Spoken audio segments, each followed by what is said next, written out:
Well, like I say, I was born February 29th, 1932, in a little hospital in Des Plaines, Illinois, about 25, 30 miles outside of Chicago. I spent my early childhood and until I was in my early 20s actually in that area, in the North Shore of Chicago. Went to Holy Cross grade school in Deerfield, Illinois. That's a small, in fact, I was in the first class that they had. I started first grade when I was 5 because they didn't have enough students to create a grade, so they waived the normal age. And I was big. I was big now, and I was big then. So I started in 1937, graduated from that grade school in 1945, I believe. Yeah, that works out mathematically, doesn't it? Yeah. I think the class was 8 in number. That was my graduating class, at least. I don't know if we picked up any along the way or not, I don't remember. I went then from that grade school to 1 year driving or riding the train back and forth into Chicago. I went to St. Patrick's Academy, very close to Union Station in Chicago. I finally taught my folks, my mother mainly, out of letting me out of a Catholic school. So in my sophomore year, which would have been 1946, I enrolled in Highland Park High School. Deerfield did not have a high school at that time. It does now, but it didn't then.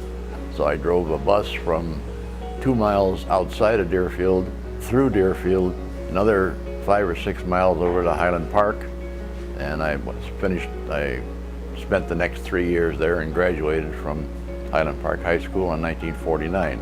I'm officially a 49er. That was quite a ride, yes. And that was the year the Cubs were in the World Series, so at every stop, everybody that got on, I asked them what the score was, riding home. I mean, that's usual. And then the same then as they did now. They won 7 games, so that's pretty good. And that's the last time they've been in the World Series.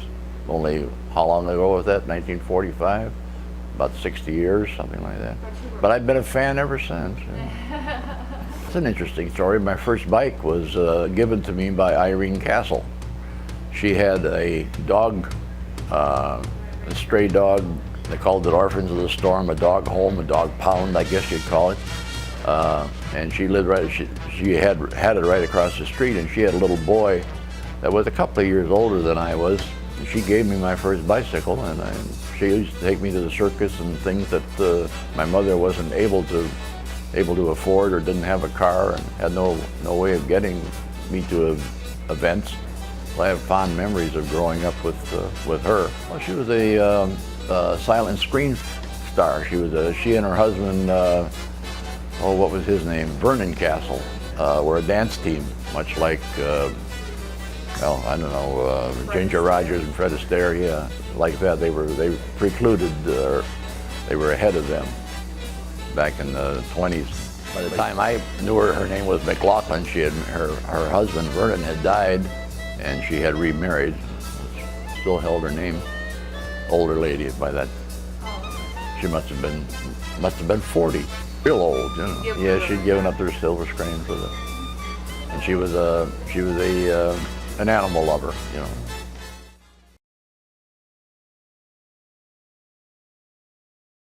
Met my mother at the Dells, around the Dells in Wisconsin. That was her home. I don't know if they were related. They might just have been friends, but they were cutting wood. They were putting up wood for a living and selling it. Cutting wood, cutting it into firewood, and then selling it to the public. And he was out there working in the woods, and my mother went down the road to someplace. Of course, they were walking. That's how the kids got around in those days. And this young lady walked past, and this big, strapping woodcutter stopped and looked at her as she walked by, and she ran as fast as she could to get away from him. I don't know how they eventually got together and got acquainted, but they married. My dad was 10 years older than my mother. He was probably 32 when they married. She was early 20s, 21, 22. I think she was 22 when I was born, so they probably married a year or a year and a half before that. And then they came down to Illinois together. The house that I spent my formative years in, we moved into when I was 2 years old, and that's my earliest memory, moving into that house. We did not have electricity. We had no running water, no bathrooms. You know, the bathroom was outside, we called it 3 bedrooms and a path, because the outhouse was at the end of the path. But my dad was very resourceful. He knew electricity and had lived and worked with it before he got married. Up in North Dakota, believe it or not, was where he was. Well, he was from Norway originally, but he landed in North Dakota at age 16, living with his cousins, and he spent probably 10, 15 years finishing school and getting some experiences up there. So he was very, very handy. He was a carpenter, he was a plumber, an electrician. So he wired the house, and we had lights and some other electrical appliances. Every evening he would start an old washing machine engine that he had in the basement that was hooked up to a generator, and we had lights. Well, we had a back entrance, kind of a portico, if you will, and there was a pump, sink and pump in there, and a little hand pump that you could. My mother would take water. Then she had a wood stove in the kitchen, and she had a reservoir on the side of the stove. They filled that with water. Then the heat of the stove heating the house and cooking would also heat that water. And then she'd take a dipper and get warm water out of it for washing and bathing. You bathed in a wash bowl, sponge bath. You know how you bathed. I lived out in the country. I was in a small farm. We had chickens and cows, a couple of cows.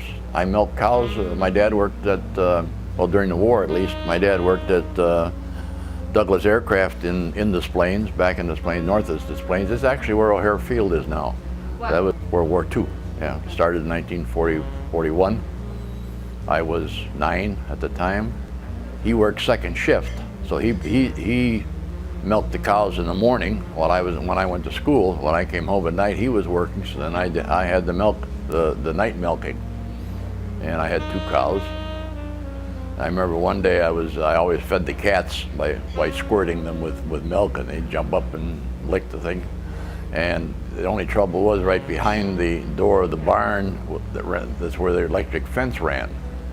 And one day I hit the electric fence with the squirt of milk, and the cow kicked the bucket a good 2 points. She must have kicked it 40 feet. Milk all over everywhere. And I brought in about 2 inches of milk in the pail when I brought it into my mother. She let me know about what she thought of that situation, so we didn't do that anymore. He had a contract, or I don't know if he had a written contract, but he had a verbal contract, at least a handshake agreement, to build golf courses, a golf course. Well, actually it was 2, it was 36 holes, so it was 2 golf courses. And he was in the process of doing that when the Depression struck. And he had enough money to buy the earth moving equipment,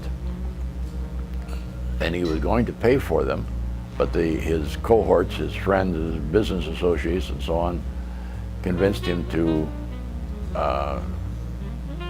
buy the machinery on time, so he would have cash left to operate with to make his payroll. He had a crew of men working for him, so it was probably good advice.